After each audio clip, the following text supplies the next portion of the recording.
Welcome to Constructive, a podcast about construction, technology, and whatever else comes up. Hope you enjoy.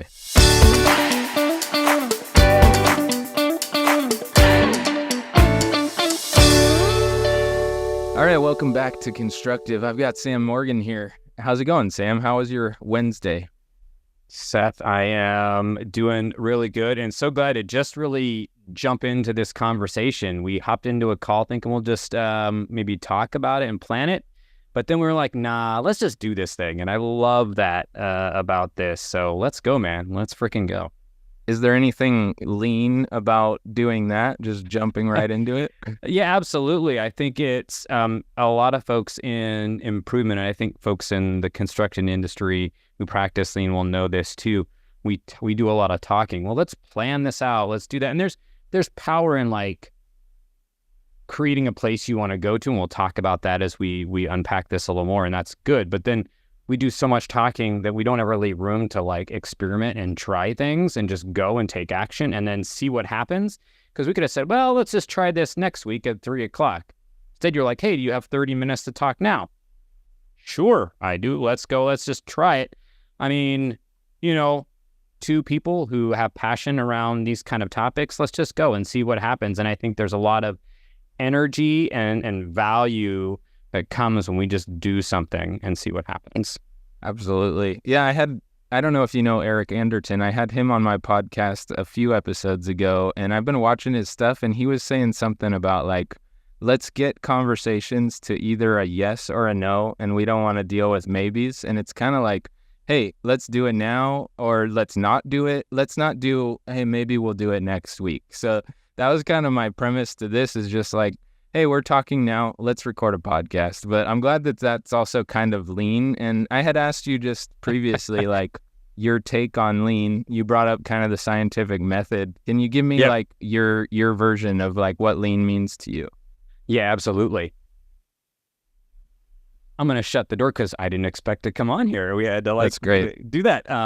But yeah, this, so just kind of, for me, it's all about customer, right? We're focusing on who is our customer? What do they value? What do they want? What's important to them? So it always starts on that. I would say that's the focus. I know folks who practice lean would say there's probably two kind of pillars to it: continuous improvement, making a process better. So, but it's all in service of the customer, right? We're making it more efficient, higher quality, doing it faster. And there's that piece. Then there's the other piece of respect for people, where people who are a part of the process, making the product of service, are feeling valued. They're empowered to make the process better. And that really comes from the leadership, being willing and open to listen to ideas. They've created a culture where people feel like they can share, hey, this process sucks, and this is a way we can make it better. I thought, why don't we try this? And leaders like, yeah, what do you need to make that happen? And unfortunately, in a lot of companies and cultures, that's not the case. And we see what happens when that doesn't. People don't show up. They don't share ideas. People just kind of accept the way things are, and they accept that they're not seen, heard, and valued versus being seen, heard, and valued. And I think when we talk about this development of scientific thinking, it's really picturing where you want to go, understanding where you're at, setting small goals, and doing experiments. But you have to be open to trying things in that scenario, right? If you're not open to trying things and because the whole idea of experimentation is you don't know the answer, and you're open to trying something and things not working out the way you planned. And if your mind is closed to that, you're going to be on the struggle bus with this. And as a leader, ideally, you're first learning and practicing this, because we don't learn this way of thinking just by osmosis and reading a textbook. I could bring out a couple of them on this topic. I've learned through practice. Being coached and then coaching has grown my way of thinking and my skills and abilities in being able to do this, and it's helped change my thinking. But it starts with that leader practicing, learning, and then passing it along to the people that they lead so that they feel that And when you practice this, my experience has been, and I've learned this through in launching my own business, so we can talk more about that. But I've grown not only my skills and capabilities to be able to coach people and help them think in a new way and solve their problems and get them to where they want to be, but grow in their confidence. Because when you have this way of thinking kind of in your back pocket, or more importantly, in the front of your mind, you're practicing it regularly, you're like, well, that's just a little problem in front of me. Like, I can overcome that. That's not a big deal. I just read this book recently. It was a novel called The Covenant of Water by, oh my gosh, it just is like something. It's one of those moments where Ibram Varghese, and it's a novel. But in it, one of the characters says, basically he says, we always have impediments, but minor impediments or no impediments. And so what this does for us is it just sees everything as a minor impediment. That's really no impediment, because we're just going to try an experiment and see what happens. And that's scientific thinking at its very core, is having a hypothesis, running an experiment, coming back, seeing what happened, and then reflecting and seeing what you learned, and then trying again. And that's part of that too is like not being scared to fail, right? Because that's right. You have to try something to learn what doesn't work, right? And I think we want the answer before we want somebody to guarantee us the outcome. And the fact of the matter is, even if you're doing a similar thing to what somebody's done before, you have never done this thing at this exact same moment in time in this exact same scenario. So that outcome is not guaranteed. And as you said, we have to be open to the fact that it's not going to work out the way we expect. In fact, I don't even like the word fail. It's just not the way we expected it, right? It's just different. And then are we going to pause, take a moment and reflect on that, and then go, okay, from that, I learned this. And then we take that learning and we move forward with it, because we know if we do something the same over and over again and expect the same result, we know what that is, right? So scientific thinking helps stop the insanity. Totally. Yeah. And testing your assumptions too, I've always think, and we can move on from this, I think it's actually a good segue into one of my other questions, which is, if you test all your assumptions and you really even think about you also have to be open to other people's opinions testing your ideas. And it's like, this is where the word constructive means so much to me. It's constructive criticism is important. I want it, because that means I'm testing an assumption I had, and I need to listen to people with an open mind. If they have something that they think I'm doing wrong, heck, if I don't want to hear that, I'm not going to get better, right? What are your thoughts about the term constructive, and how do you, and I think of it too as just being helpful, building up, constructive is a form of building too, but taking constructive criticism and being helpful in a community. What are your thoughts on that? Yeah, I think there's so many different directions to go on that. I'm thankful last year I tried an experiment of, I do one-on-one coaching. I've also created a community and started out with some beta tests with a couple groups to just see if it was something that would work. And then eventually now I have a core group of people, and we meet every week for an hour and a half. And we talk about, okay, what are you working on? What have you been learning? What are you going to try now? And people just get so much value out of that, being able to share and process, and then provide support and accountability. And people are using the word built up and having that space. They feel seen. In fact, I'm a part of a different community of coaches where I'm just more a part of a participant, not necessarily the facilitator or coach. And one gentleman was sharing about how he's in our session today, he just felt so seen, and that he felt so much power and empowered. And I think that's the same idea, right? Constructed, being built up. And I think of community does that. And I think, coaching, right? That's the idea, is that we're helping build people up. We talked about confidence. My goal is at the end of coaching that I see somebody show up in a certain way where maybe they're feeling stuck or confused or frustrated or angry, They want to do something more and they just don't know how to do it. And a big part of that is fear and lack of confidence. So what I want to see is, as we move forward, we practice this way of scientific thinking over and over again, that their confidence is built up so that when we're done, it's that whole, don't just give a man a fish, teach a man to fish, right? And so that they'll leave and go, yeah, I can do this. I can overcome these things. I've been built up through this. And that is what I love doing. I love building up that, I don't know, that frame for people. And it's just a beautiful thing when you see that, because then when you walk away, they're going to move forward and take that way of thinking with them. Not, obviously it's something that's in continual development, but that just feels so freaking good when you see that in the group setting, the one-on-one setting. I don't know if that's your experience, but it just feels so freaking good. It's true. Yeah. I've noticed too in very personal relationships, it's true. Sometimes you just sit, listen, and people want to be seen and heard. And I know that because I want it too. So I can see that in other people. But let me listen and see you a little bit. Tell me about Sam Morgan. What are you doing right now? What's got you excited? I know you're involved in coaching and you've got this lean newsletter, but tell me a little bit about yourself. Well, I mean, there's it's like, speed dating here, where do you start with?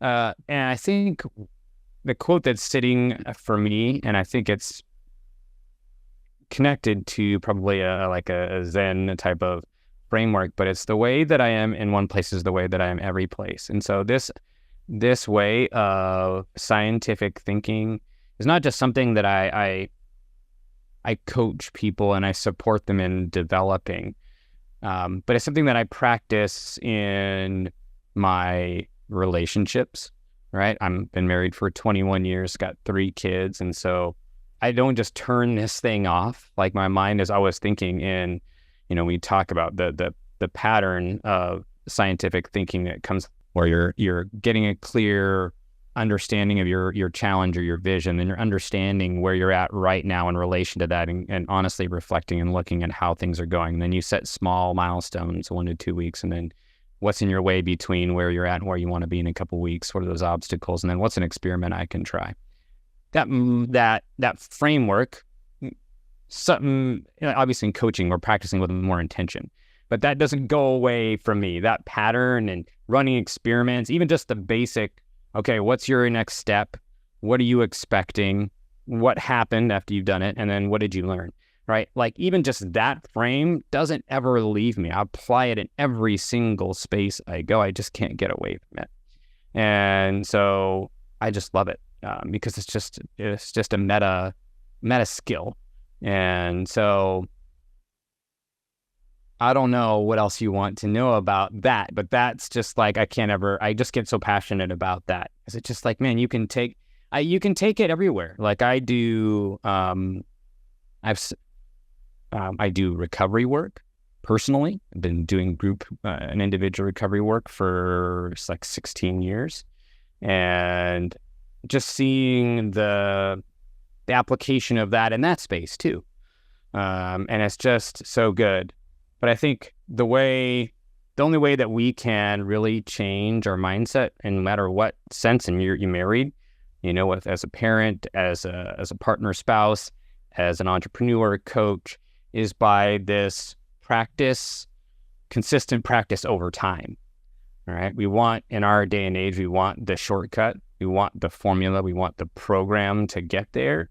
And I think in all of those spaces, the way that I have found the most, I don't even like success, the most feeling of fulfillment, I guess, and growth comes over time. Like in my marriage, like when I invest my time and being consistently present, my kids, my business, all those things happen with that. And I think that's just what I love. Like when I come in space with people, is just don't aim for that shortcut or that program. Yes, there's value in that in many ways, but like if you're looking for something that's sustainable and going to drive like fulfillment and growth, man, nothing beats consistent practice over time. And using this framework is pretty badass way to do that. Cool. Yeah, that's great. Tell me about coaching. Like when you typically, when you're working with people starting a business or in whatever role, when they come to you, what are some of the common pitfalls you hear? What do they need help with? And you don't have to give away all your trade secrets, but what are some of the generic ways that you help people through some of those? I'll give them all away. I think that's something that I learned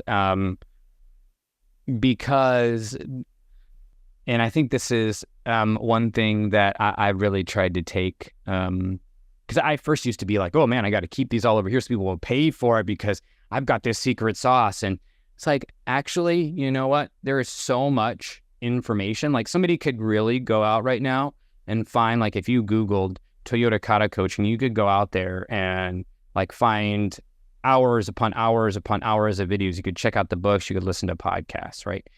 The secret sauce is in the work together, right? Having somebody there that's going to help provide you that support, that accountability, the feeling seen, but then asking you the questions, right? Like, and walking you through this pattern. Sure, we could get ChatGPT we could program it, but is it ever going to have that sense of that question that you need asked in that moment?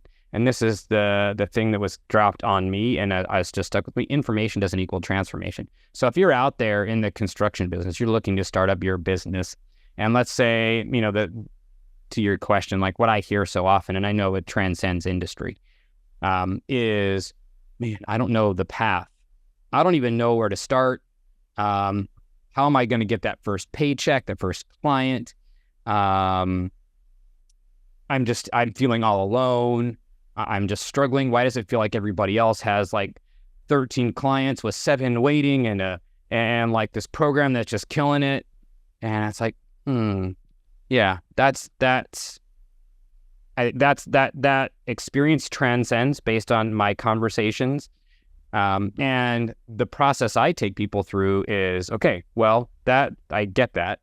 Where is it that you want to go? Let's get clear on where you want to go is, because, you know, if you're going on a road trip, if you don't have like a specific destination programmed in, you're not going to be able to get there first off. So that's number one problem. They haven't identified clearly where they want to go. And there's a number of different elements to that, getting clarity. In Kata, we call it a challenge statement. You can call it whatever you want.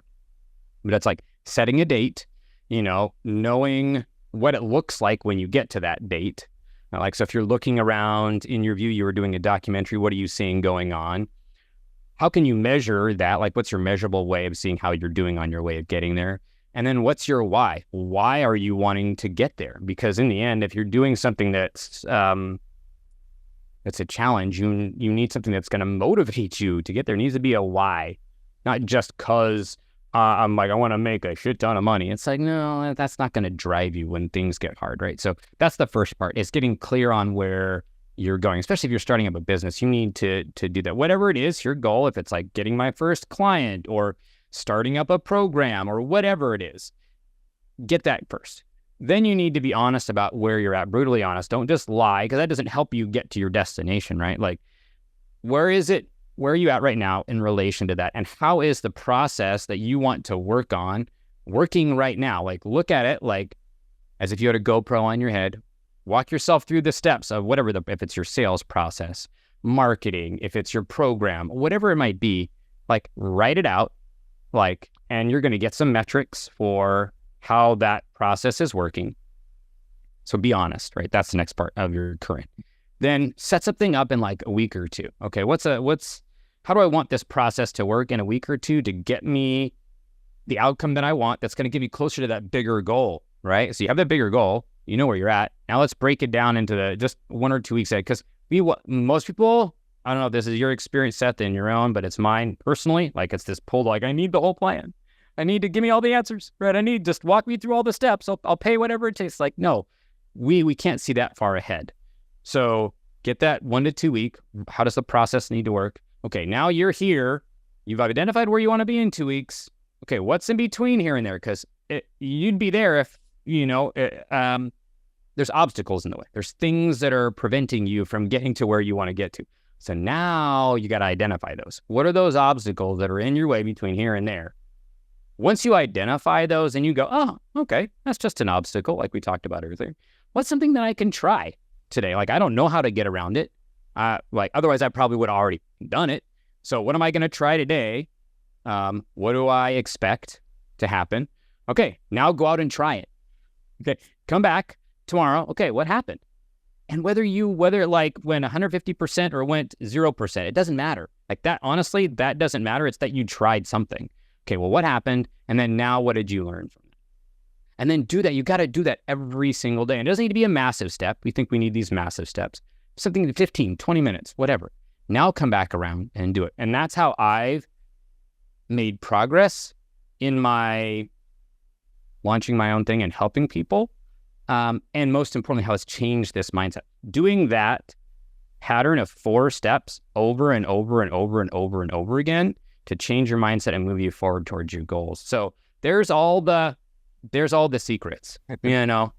Sounds like it works. And you too, I mean, you've been starting your own business here. Have you run into, I had a couple of kind of follow-up questions. One is, so you probably have had some coaches. Do you want to share too influences you've had?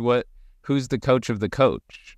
Yes. Yeah, that's great. Yes, I've had multiple coaches. I'm a part of a kind of a group coaching right now. And man, it's just been, I've gone through therapy and coaching, and all of that has been so helpful to get me to where I'm at right now. Because if you would have asked the Sam of 17 years ago when I was like 30, like owning my own business and slowly building a business that's sustainable, like it wouldn't have made any sense to him, I don't think at all.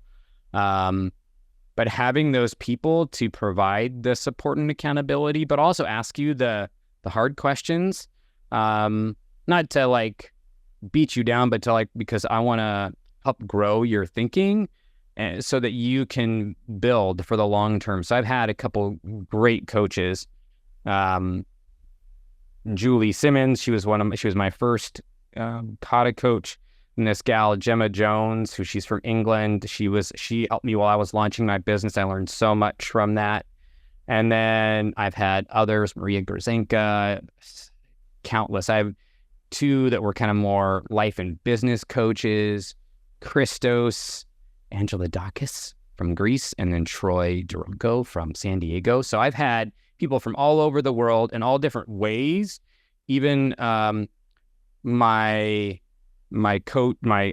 therapist, basically, Jay McCall. Like I've had like so many people in my journey over the past like 16 years that have got me to this place.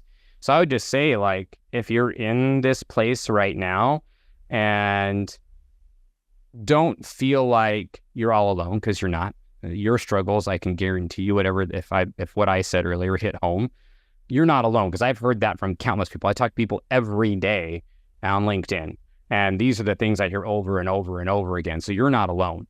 We think people, because they've got the social media kind of tricks us into thinking everybody's got all their shit. It's like, actually, I've coached COOs and founders, and they have those struggles, the self-doubts, the like, how am I going to get through this? What am I going to do? What am I doing? People are going to see right through me. All those things. People struggle with that. So having that coach helps you through those times, because you may think, oh, okay, for me, like I can have those doubts every day. Like, so what do I do? Like, I'm thankful I've got some ways to kind of reframe, catch myself, and speak truth, but we need those people that are going to help us in those moments, because then what are you going to do? Like, you can sit with that and then you don't move forward and you don't move out on your own and do these great things you want to do. So I'm thankful to have had those coaches in my life. It's been massive. I wouldn't be here. I wouldn't be here talking to you and supporting people and making an impact in the world if I didn't. I think that's beautiful. How can people get a hold of you? What do you like to plug? Oh, DM on LinkedIn, man. That's the sweet sauce. I've got a website, illuminatecoach.com, or sam@illuminatecoach.com. But where I eat, sleep, live, and breathe is LinkedIn. I've learned so much on there, and I just love to have conversations, Seth. Like you and I, we started out, we're just having a conversation. And that's the way I approach it. I don't like, let me pitch you and like get you. No. Well, if it's a good fit, we'll have the conversation. I'm not going to be like, because that would be that would not be helpful to you. Like if I really see that, oh yeah, this looks like, this could be a good fit to help you on your journey. Let's have a conversation and see. If it's not, I'm not gonna like BS you and like try to tie one hand behind you and do some fancy like da da da da da. No, like that's not it. That's not my MO. So let's just have a conversation and see what happens. Let's explore. I think that's it's worth a conversation.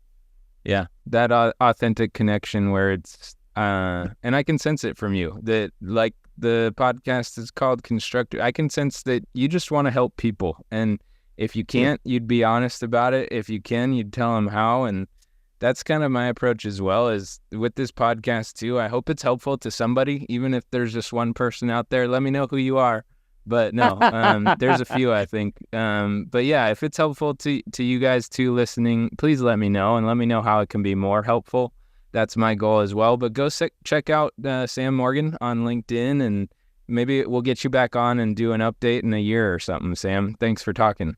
Yeah. And hey, if you ever want to come into the space and we could do like a little coaching session on here sometime, just for a little like fun 5-minute one or whatever, just to give folks a feeling of what that's like. I'm all about like, let's just do it. Let's just go. I've done that on a few podcasts before and it's been super fun because you never know. You just never know. Just like you walk into a coaching session, you know how it's going to go, but it's super fun. So thank you for this chance to just have this. I just felt like it was just like we were having a conversation between two friends and we were just kind of shooting. So thank you so much. That's why I started it, just to meet interesting people and get to have conversations with them. All right, everybody, thanks.